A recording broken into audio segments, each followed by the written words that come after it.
This is the logo of Care for the Pass, and in this game the genres will be historical fiction, conflict, platformer, action, futuristic and fantasy. The plot of this game will be the protagonist is on a mission to rescue different creatures and put them in a sanctuary to make sure they're safe and protected. However, the antagonist wants to cause disaster with messing with the relics of the past and the future. By doing this, he is teaming up with the future antagonist, swapping the relics so they can both cause chaos during their time zone. The protagonist is on a mission to stop them and defeat their minions that is causing. So the main objective is for the player to save the creatures and restore time and stop the antagonist completely. The protagonist is called Kairos, and there is no age for this time traveller, as this time traveller will be in the past game, and by the same franchise there's going to be a future game. The abilities of this protagonist will be double jump, run, and rewind the stopwatch, and it will have like a 5 to second cooldown.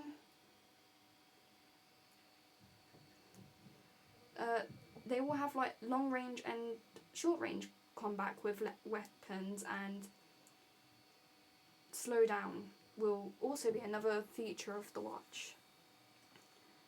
I've made this character to be based around an industrial outfit, as it shows modesty and vintage when presented to the player, and this teaches the character different clothing designs throughout the decades. The character gender will be gender neutral to attract both male and female people towards the game. I've inspired this outfit by Doctor Who with the pocket watch and as well as the clothing. And the concept art is for both the protagonist and the protagonist's cat, which in the game they will have an option to switch between animals when they save them. During the game, the player will have the ability to swap with the cat, and I've named this cat Flora, as it represents plants during Greek.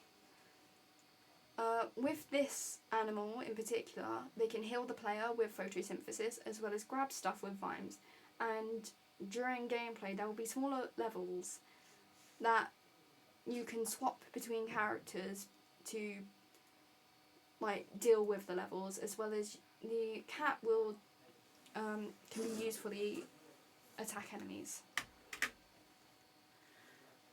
The protagonist will be against the antagonists, which there is quite a few.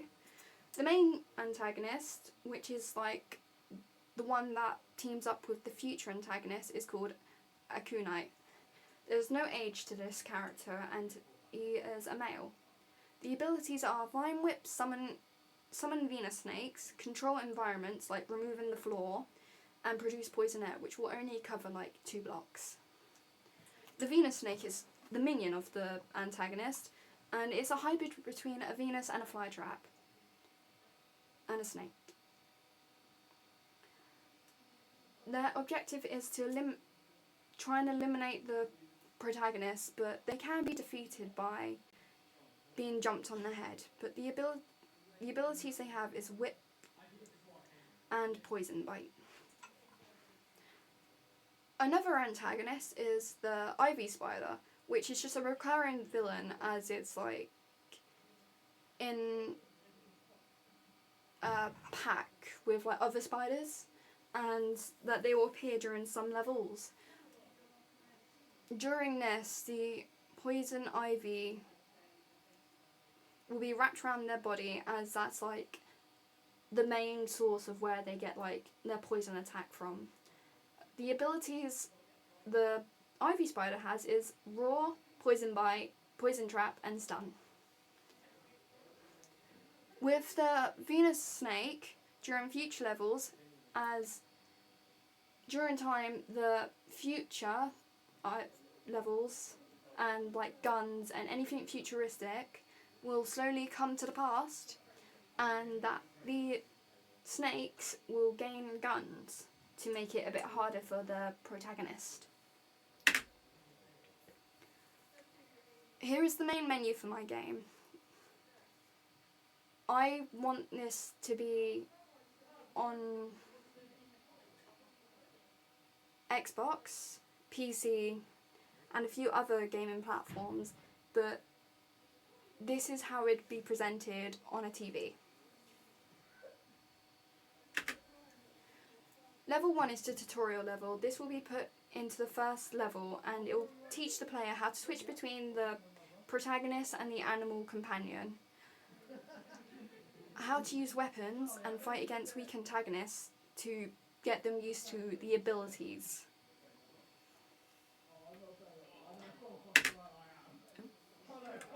Level 2 is after the tutorial level, and the protagonist will adventure on to rescue other forest creatures.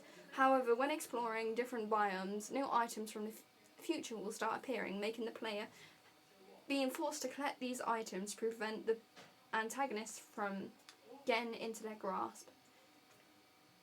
During this level, we will start to see other animals appearing, and when the animals have been saved, the protagonist will have an option to rather put them in a sanctuary or swap out their animal companion, and that the current animal companion will be put in the sanctuary and they will adventure with this new animal companion.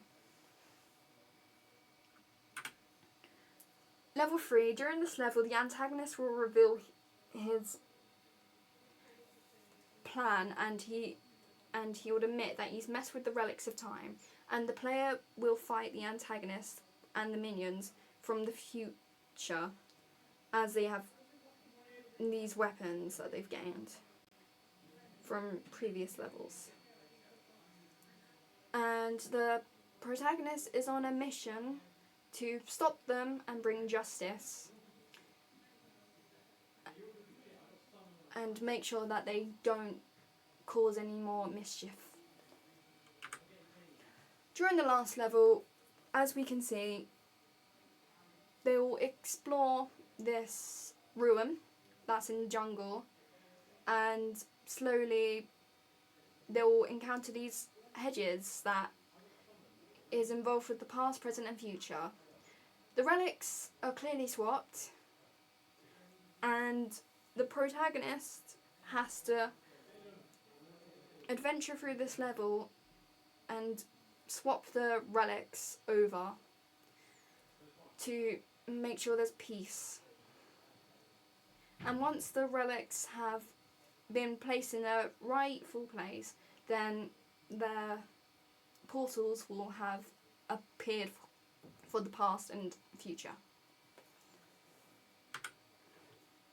Here is the concept art for the levels.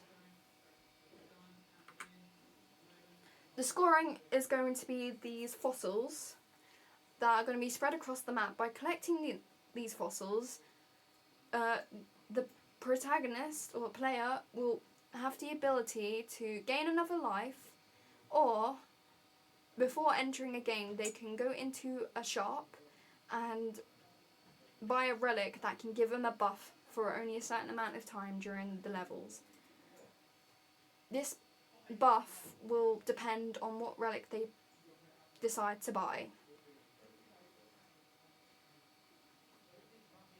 When they buy a revive, it will only cost them 250 fossils, and if they go into the shop and buy a relic to support them in their missions, it will only cost 150 fossils. The scoring will not reset, and the player will keep these fossils until they decide to restart the entire game.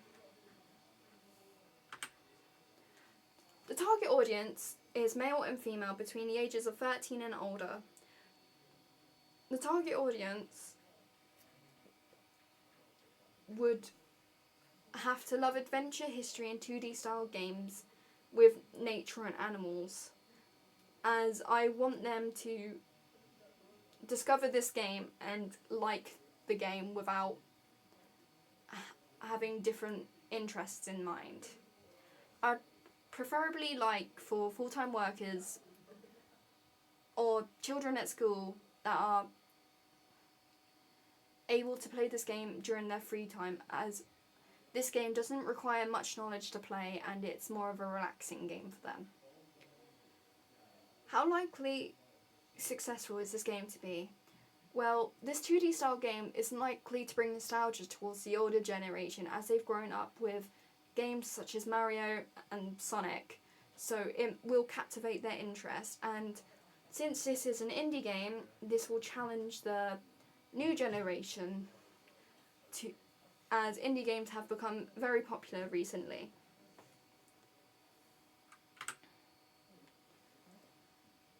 For market research, I've done a form, and my improvements that I have been suggested is to make the second villain more clear, and with this I'm going to change like the looks for like other villains, and this second villain that this person's on about is the spider. So I might change the details of the spider and make it more scary like. And another feature I've been asked to do for my feedback is to make like a PvZ, like kind of like with Plants vs Zombies. So I'm going to do a player versus antagonist mode to let people practice without it affecting gameplay or collecting fossils, as it's just going to be like an arena mode where they can completely practice to improve their battling skills. This judgment helps me improve my game designs as a whole, and it tries making the game more clear and enjoyable for players. For this platform, I am going to release it on PC, Xbox and Nintendo. When it releases, it will be free of charge and it can be worldwide and available for people who are interested in these types of games, or be available for people who want to try new games. This game will make money by having a battle pass for new companions to join the adventure or new outfits for the main character, and there will be an in-game shop for other companions. The pricing will not be expensive to make it fair for players who don't want to spend a lot of money.